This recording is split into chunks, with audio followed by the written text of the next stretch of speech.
All right. Now, welcome again to our next lecture. And in this lecture, what we're really wanting to do is build again on some of the things that we've learned and reinforce. And notice how in this current view that we have our product nutrients and we have our daily recommended values. But just like in our meals, we can't tell what the unit of measure is here because it's stored in our nutrient table. Just like when we were looking at our meals, we were unable, when we looked at our meals, to see what the calories per serving was because the calories were stored in the product table. So we want to take what we've learned from creating a related field and apply it to our nutrients so that we can show the unit of measure for the particular nutrient. So inside of our diet items here, we can go to cheesy corn and we can see that under nutrients we have total fat and protein. But we have to click on protein here and see the product nutrient and then click on it in order to then therefore underneath actually see that the unit of measures are grams. Now, we want to show those in products right here in our nutrients tab, just like we have here.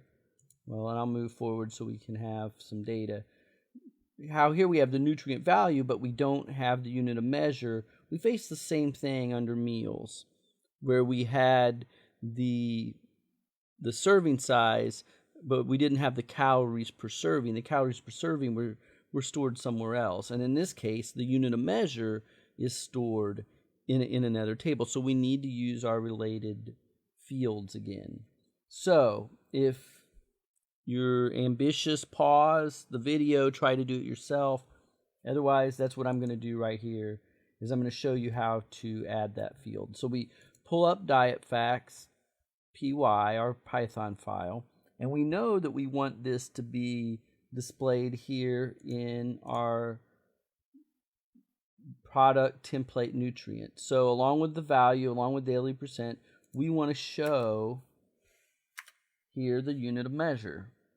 So we can say unit of measure ID equals, and actually what we probably want to do, let's try this. We want to show the string, the name. So let's show unit of measure equals fields.string, and we're going to say that this is a related item to our nutrient ID dot name. So it's going to look inside of nutrient ID and it's going to pull out that name, and because it's a string, we're going to just see the unit of measure there. And so for this we'll say I guess we'll just say unit UOM for measure. We need to say equals. We'll say UOM like that. And once again, we could have a store equals true, but let's try to avoid the store equals true on this. But we do want it to be a read only. So we're going to give that a try for our related field. And I shouldn't have called this a string. It's really a character. CHR for character.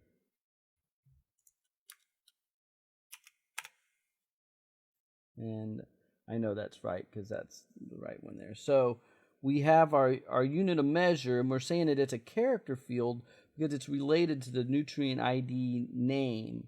It's going to be, and actually, what am I saying? We want it nutrient ID underscore ID dot name. That's what we want. So we're wanting to look into the nutrient ID here, get the unit of measure, and then from there, grab the name. We'll save that as and see if that will work as a related field for us. Okay, so we didn't get any errors, and so I basically am testing out the model change first, to where we're actually looking up from the nutrient ID, the unit of measure ID, and then we're returning back that name and storing it in our unit of measure field here. So now we need to go to where we want that to show up in our form, and we'd probably put it right after the value here.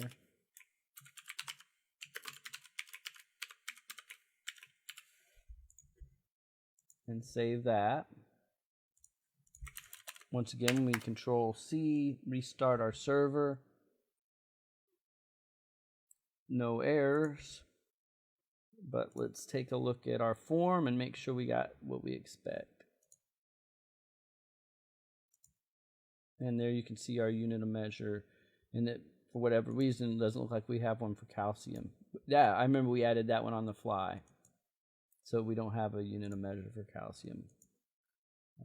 Let's just say, for the heck of it, ounces. Save.